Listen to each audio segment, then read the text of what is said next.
Fala família do Quimicamente Explicando, bem-vindo a mais um vídeo. Hoje nós vamos focar no processo de ionização de ácidos. Sem mais delongas, vamos ao vídeo.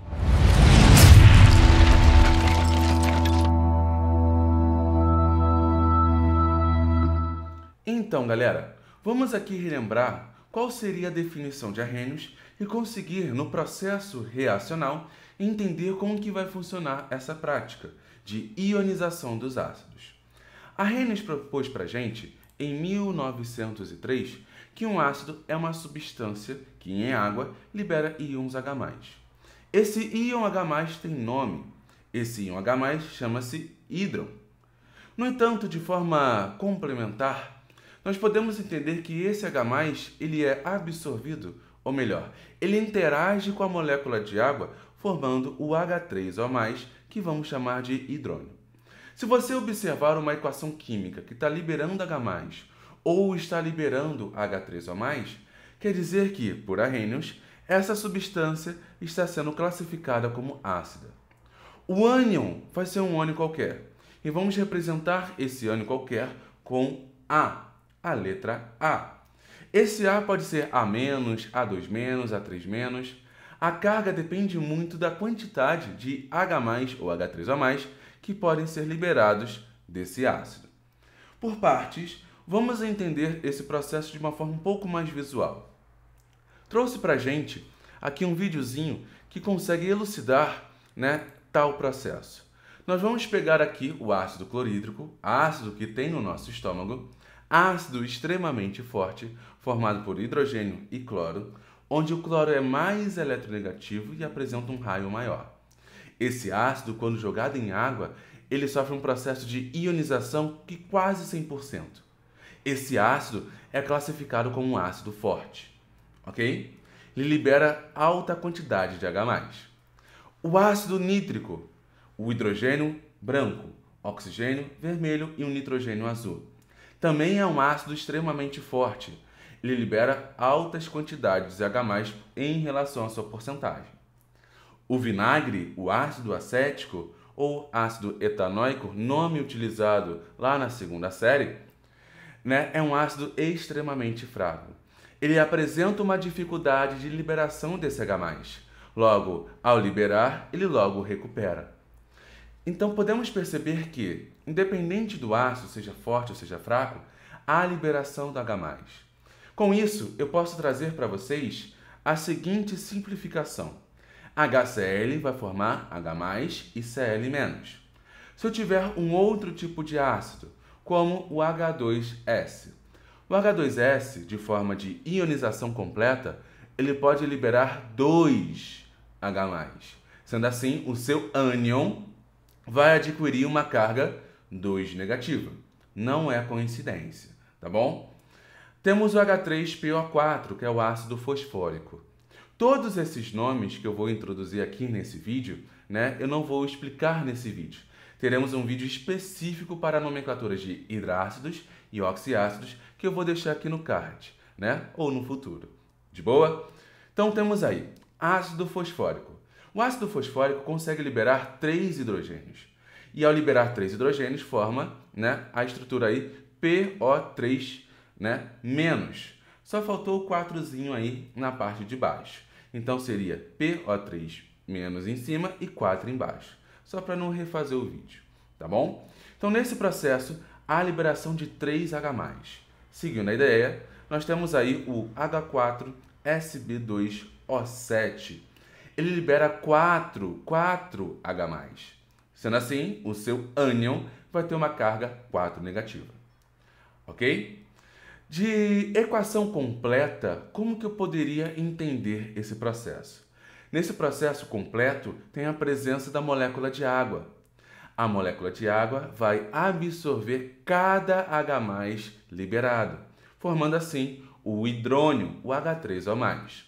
No caso do processo de ionização do HCl, há liberação apenas de um H+. Sendo assim, só há necessidade de uma molécula de água, ok? Eu tenho também o H2S, foi proposto ali no exemplo anterior, onde libera 2 H+. Então, eu vou precisar de 2 moléculas de água para formar o hidrônio. E assim por diante. O H3PO4, o H4SB2O7. Vão precisar de 3 moléculas e 4 moléculas de água. Ok? Também, aqui de forma lúdica ou não lúdica, né? Nós podemos entender que nós podemos ter a presença de água na ideia da formação do íon hidrônio, ou também ter, entre aspas, sua presença, mas de forma escondida, na formação do H+, onde temos ali, né, uma representação do subscrito na formação de H+, e Cl-, o termo aqui, que significa aquoso. Aquela espécie está de forma aquosa, está envolvida por água, tá bom? Aqui eu trouxe mais um vídeo para a gente conseguir entender de forma complementar a ionização completa. Nesse vídeo, nós temos o termo dissociação de forma errada. O termo correto seria ionização.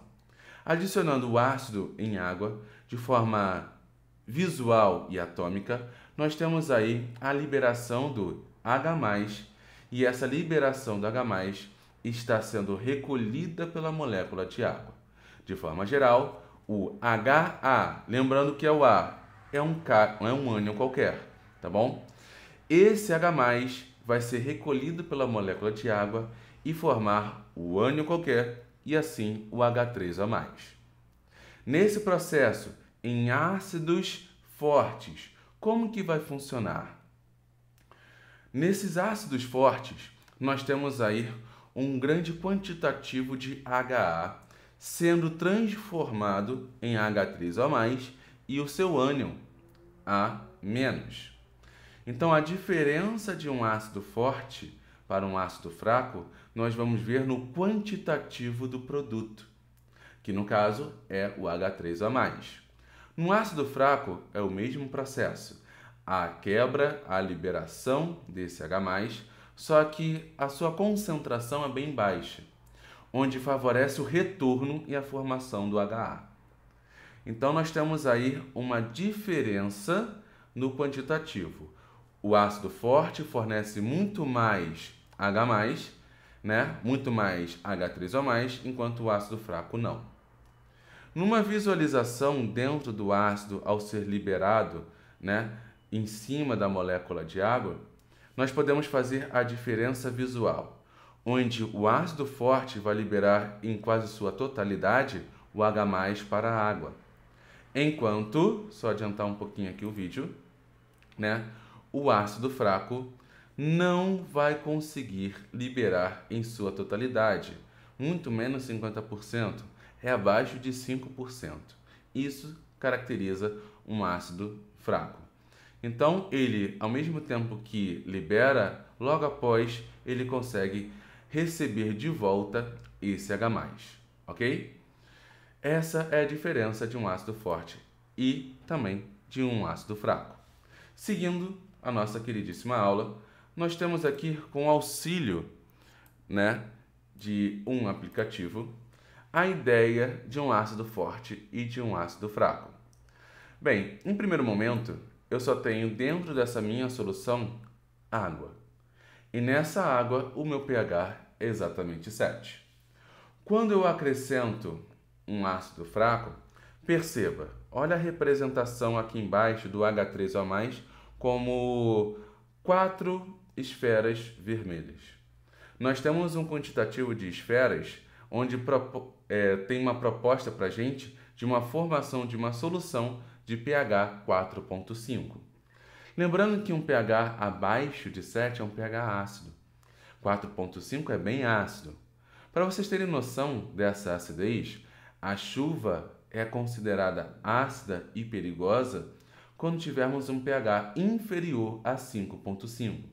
Então, essa solução já traz para a gente uma nocividade para o nosso dia a dia.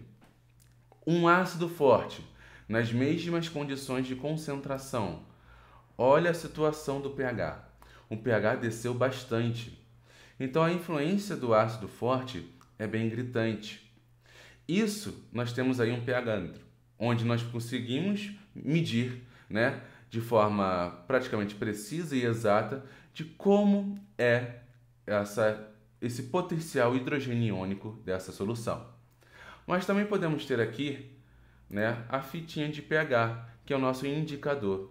Nesse indicador, a gente consegue ver pela cor, né, de forma comparativa, o pH da minha solução. Né? Esse pH é um pH extremamente ácido, pH 2, que a gente conseguiu visualizar. Quando a gente tem um ácido fraco, olha a cor sendo modificada. O pH já fica entre 4 e 5, ok? Certo?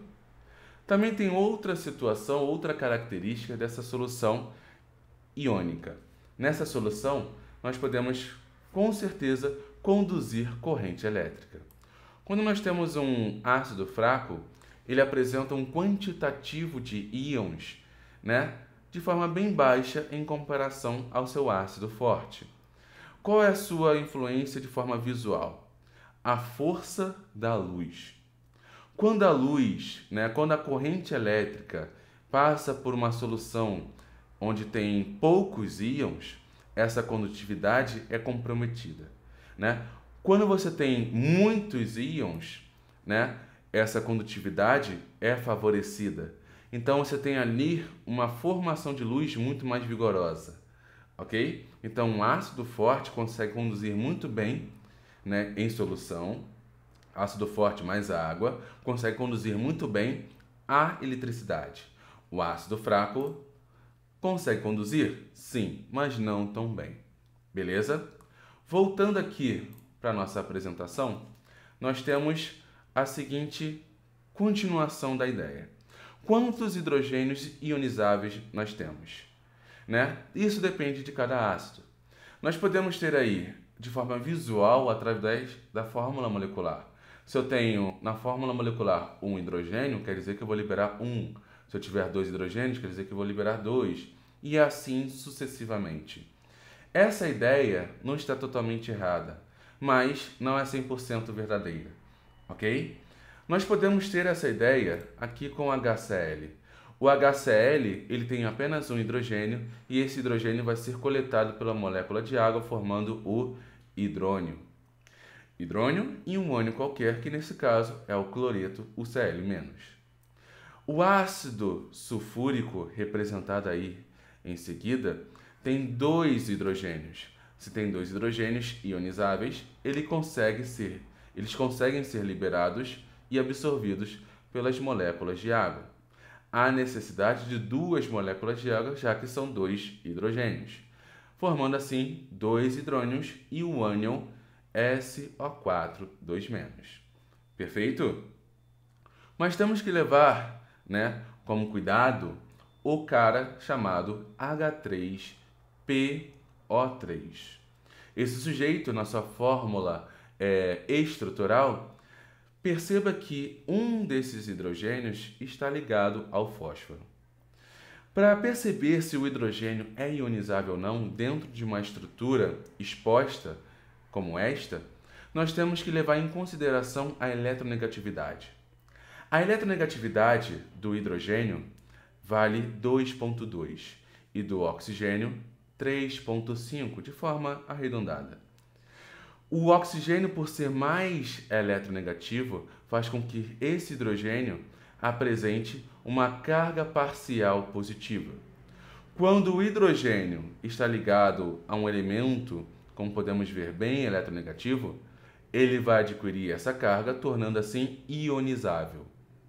Então, este ácido, em primeiro momento, já apresenta 2 hidrogênios ionizáveis, 2 hidrogênios que podem ser liberados, caracterizando tal substância em um diácido. Perfeito? Mas o terceiro hidrogênio, o que acontece com ele? De forma comparativa e sutil, nós temos que o fósforo apresenta uma eletronegatividade inferior ao hidrogênio. Sendo assim, tal hidrogênio vai apresentar uma carga parcial negativa, onde que esse hidrogênio não será ionizável.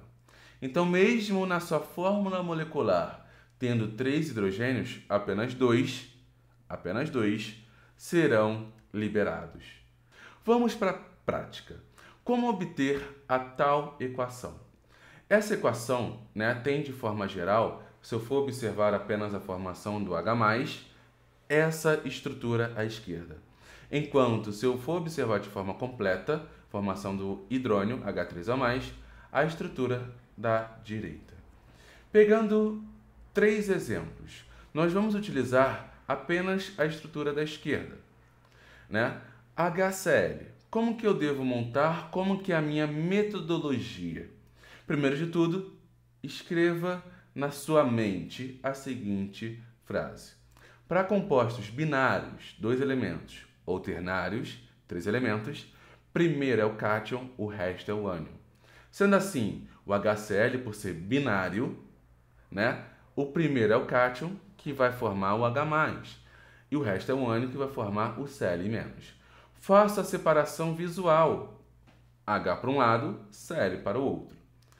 Nesse processo, nós vamos formar sempre o H+, e o outro ânion, que no caso é o Cl. Vale ressaltar que eu preciso também definir a carga desse ânion. Qual é a carga do Cl? A carga do Cl vai respeitar o quantitativo de hidrogênios liberados. Nesse caso, foi liberado apenas um hidrogênio, sendo assim, eu vou ter a carga 1-. Vamos ao segundo exemplo. H2SO4. H2SO4, faço a divisão visual. H2 para um lado, SO4 para o outro. Nesta situação, nós temos aí 2 hidrogênios, 2 H+ sendo liberados. Logo, qual é a carga do SO4? A carga vai ser 2 negativo. Continuando, nós temos aí o H4SB2O7. Nós temos a separação visual, onde temos 4 hidrogênios e o ânion, que é o resto. Com 4 hidrogênios, vamos formar 4H+. Logo, a carga desse ânion é 4-. Galera, espero que tenham gostado. Compartilhe, curta e se inscreva no canal. Não esqueça de ativar as notificações e até a próxima. Valeu!